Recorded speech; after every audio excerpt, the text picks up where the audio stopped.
E aí, nação tricolor, fala família Tricolaço FC, sejam muito bem-vindos aqui a mais um vídeo do canal. Felipe Sandri na área, pra gente bater mais um papo aí a respeito do tricolor paulista. As notícias aí do São Paulo deram uma pausa, né? Deram uma segurada. O mercado de São Paulo estava todo agitado ali no começo de dezembro, agora deu uma pausada aí, porque o São Paulo também não tá com essa bola toda no mercado, não tem grana fácil assim para trazer os jogadores.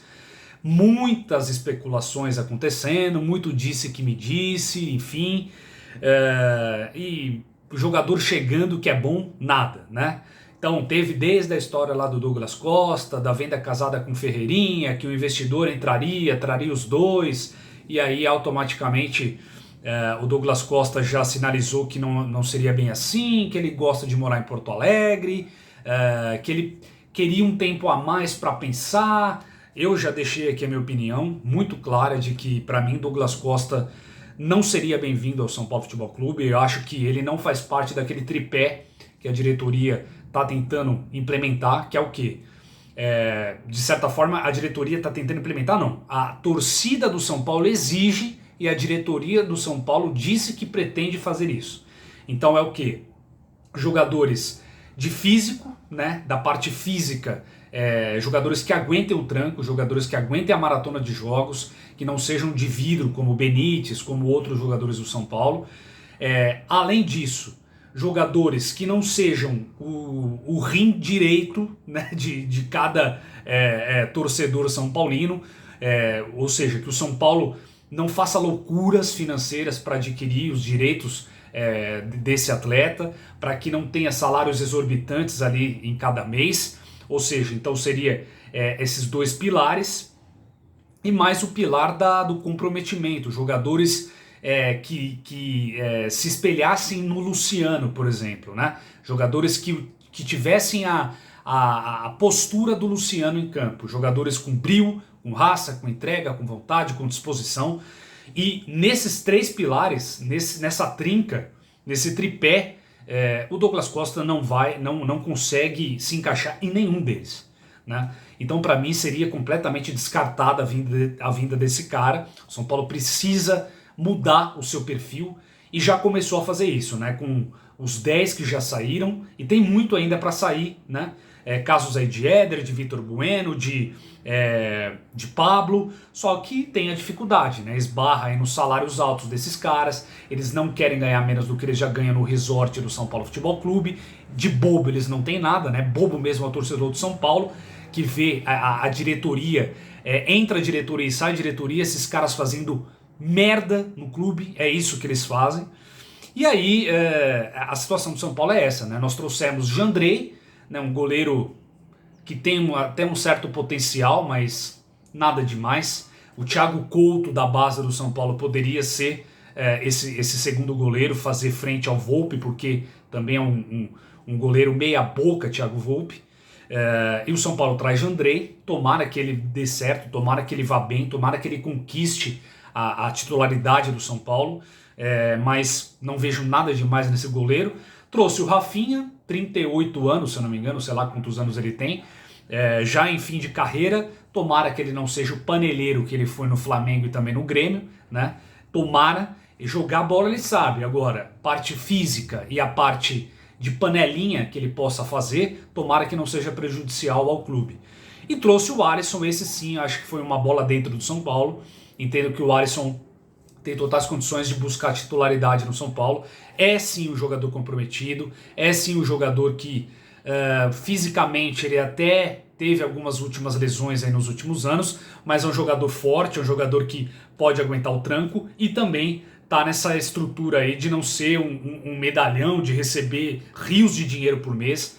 Acho que o São Paulo acerta nesse sentido. E aí o São Paulo agora está monitorando o mercado, que a moda agora, a palavra da vez é monitorar o mercado. Bom, dito isso, gente, vamos fazer o balanço, né, desse primeiro ano da gestão do senhor Júlio Casares.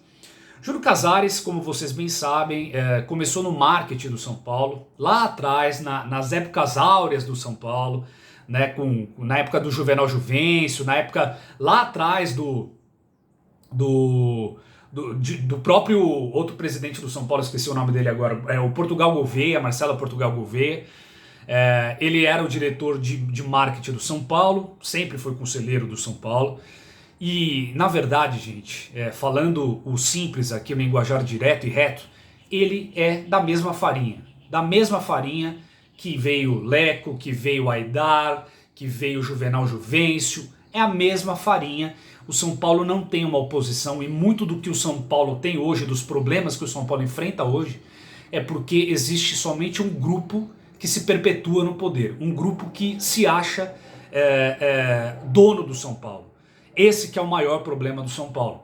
Conselheiros, vagabundos, velhos, caquéticos que lá estão, que não entendem nada de futebol, não entendem nada de estrutura, de gestão, e estão lá dando pitaco só para aparecer, para ter o poder da caneta, para ter o poder da influência lá dentro do São Paulo Futebol Clube, utilizam o São Paulo para o seu bel prazer. Essa é a realidade do São Paulo Futebol Clube. O Júlio Casares vem desse grupelho.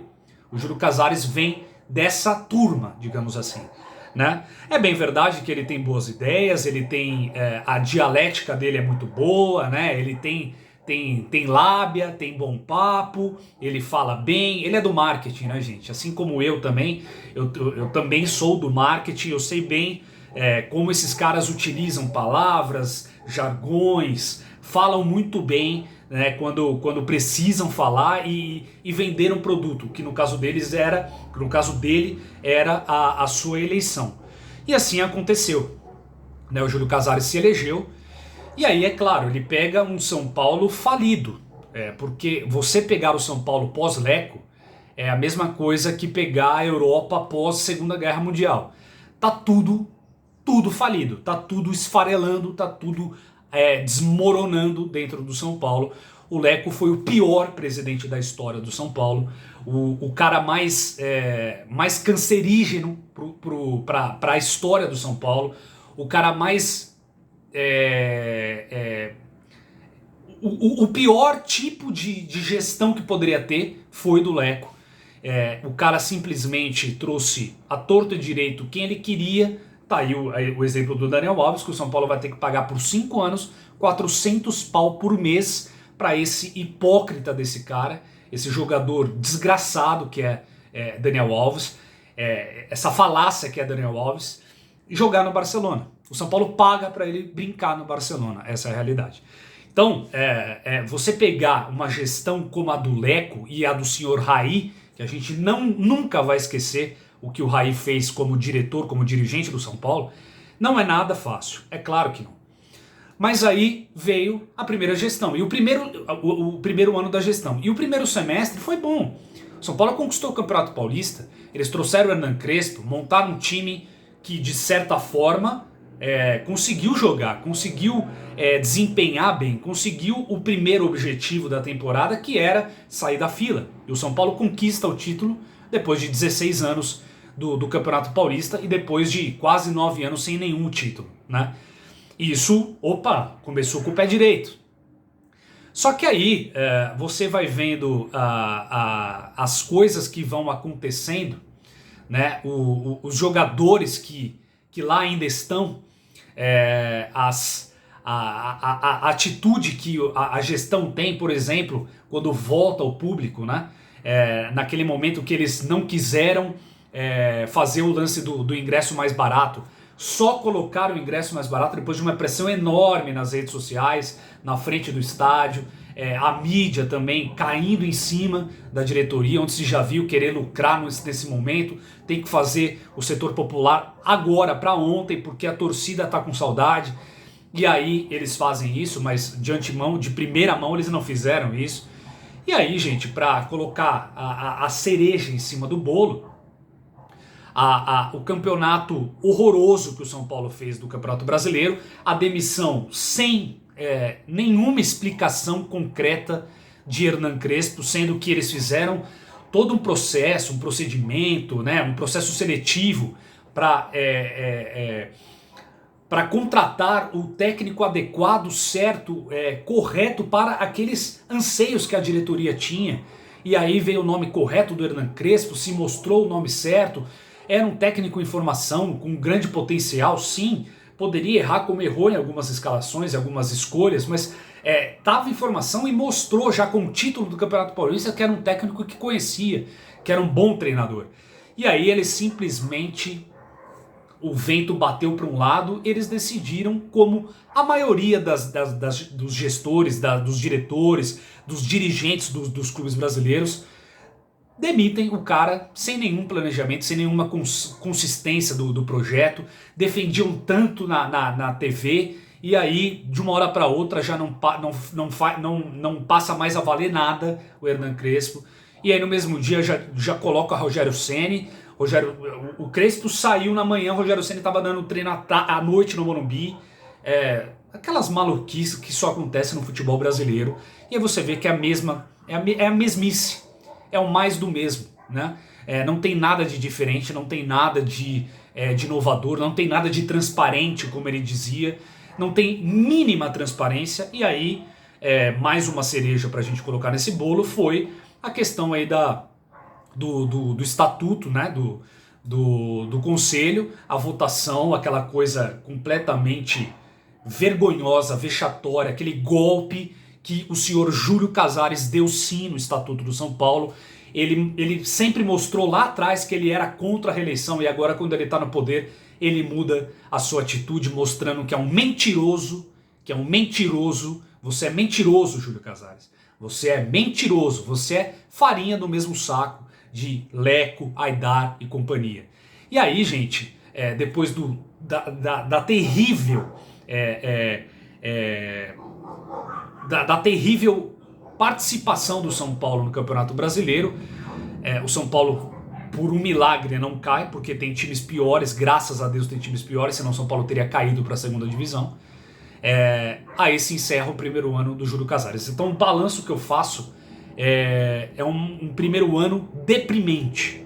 Essa é a palavra que eu uso para definir o primeiro ano da gestão Júlio Casares. Deprimente, porque em todos os aspectos. No aspecto técnico, né, ele manteve determinados jogadores, poderia no meio do ano ter se livrado de boa parte deles, manteve esses jogadores. Do ponto de vista esportivo, tenebroso. O título paulista não apaga a temporada vergonhosa do São Paulo, principalmente no Campeonato Brasileiro. Do ponto de vista de gestão, um horror, sem transparência, dando golpe no estatuto do São Paulo, fazendo o clube se atrasar mais ainda do que já está atrasado, depois dessa votação absurda que faz ele se reeleger, que faz ele poder se reeleger, e é isso que ele vai com certeza conseguir, porque o São Paulo não tem oposição, né? Então, gente, o balanço que eu faço é um primeiro ano deprimente.